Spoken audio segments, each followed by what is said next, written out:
Sveiki, gerbėmieji, dar vienas eilinis trumpas komentaras, tačiau aš manau, kad tokio pobūdžio video įrašų gali būti ir daugiau, jeigu tai jums patiks.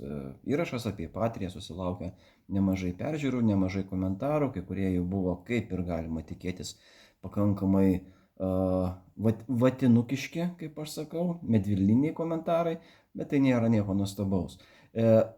Kitas komentaras, vėlgi aš taip skaitau, žinot, jau daug mėnesių ir ne vienus metus, skaitau apie tai, kaip kariuomenė nieko nedaro, kaip jinai nevysto dronų, kaip perka tankus vietoj tų pačių dronų, kaip nevysto oro gynybos.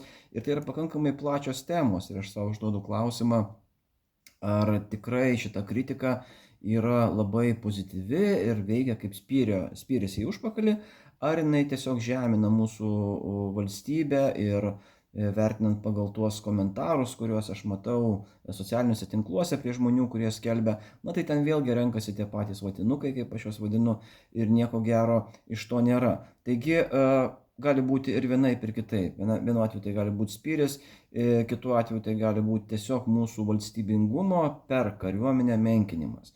Na, aš pagalvojau, kad tikriausiai neužimu nei vienos pozicijos tokios griežtos, kuomet vieni sako, kad viską, totaliai viską, kariuomenė, politikai Lietuvos daro labai puikiai, na, o kiti sako, kad kariuomenė nieko nedaro. Aš esu kažkur tarpinėje pozicijoje, visgi aš norėčiau apginti tą kariuomenę, tačiau šį kartą esu daug apie tai kalbėjęs, daug rašęs, kodėl tą kariuomenę reikia apginti, kodėl tą kariuomenę kartais, kaip bebūtų, na, nekeista, bet toks paradoksas, kad kariuomenė pati negali apsiginti dėl savo statutinės prigimties, tai yra negali išeiti tiesiog kariuomenės vadas ir sakyti, klausykit, jūs visi nusišnekat, nes mes darom tą ir tą. Kažkiek oficialiais terminais žinom apie ANBO, žinom apie dronų pirkimus, ANBO turiu galvoj autonominių nepilotuojamų bepiločių orlaivių junginio įsteigimą ir taip toliau, ir taip toliau. Aš apie tai kalbėjau, apie tai galite paskaityti mano Patreon'e. Visgi kokį priekaištą aš turiu apskritai tai, na, ne tiek kariuomeniai, kiek tai oficialiai politikų kohortai, kaip aš sakau, visų pirma biurokratija. Na ir jeigu tiesiog mes suprantame ir turėtume suprasti, kad jeigu bus nustatyta rytoj arba šiandien vakare, kad geriausias būdas numušti dronus, tai yra mėtyti juos akmenis, paims ukrainiečiai ir nuo šio vakaro atskirų batalionų, kuopų, nesvarbu, brigadų lygmenį, pradės masiškai mėtyti į tuos dronus akmenis. Jeigu tai bus nustatyta, Lietuvos kariuomenė to negalės padaryti, nes na, tiesiog nebus sukurtos tvarkos tam įsivaizduojamam akmenų mėtymui. Ir tai yra normalu demokratijoje, nekariaujančioje šalyje. Iš kitosgi pusės tuo normalumu galima pateisinti absoliučiai neveiksnė biurokratija, kaip jinai neveikia, kaip jinai stabdo procesus.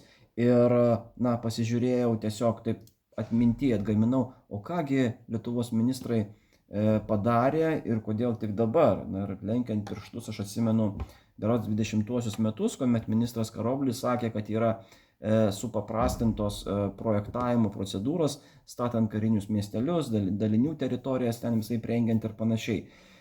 Turėjom laiko mažiausiai nuo 2014 metų, tačiau tai padarėm 2020, 2021 metais.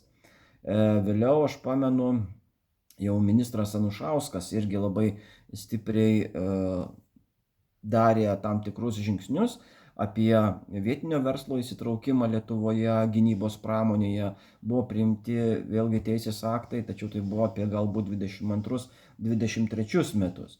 Jeigu žiūrėsim toliau į ministrę Šakalienę, buvo daug gerų kontaktų, vėlgi ir to biznio lietuviško teisinių reglamentų sušvelninimo, kalbant apie bendradarbiavimą su tais pačiais amerikiečiais ten ir taip toliau, ir taip toliau.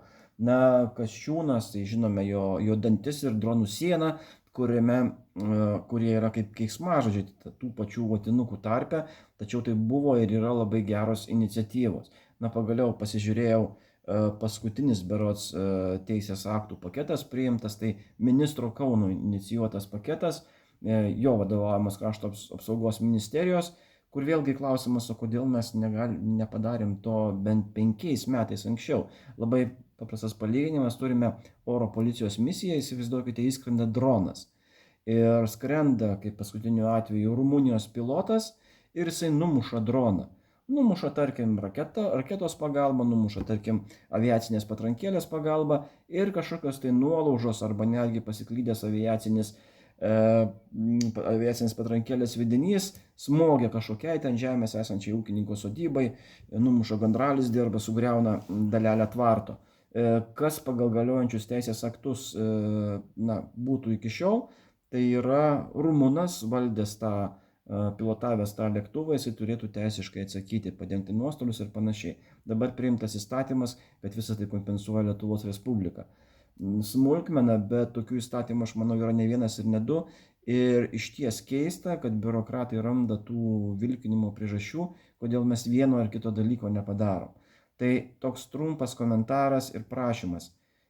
Paprastas liaudiškas prašymas žmonių kalba. Nevarykite ant Lietuvos kariuomenės. Jis daro labai daug, tik kartais politikai stabdo jų iniciatyvas, ne tik kaip anksčiau, neskirdami pinigų, tačiau neparuošdami būtinų teisinių dokumentų. Patikėkit, bendrauja su kariškiais, jie turi idėjų, jie tas idėjas testuoja, aptarinėja, analizuoja ir išbando kartais ir savo iniciatyvą. Gero visiems savaitgalio, iki malonaus.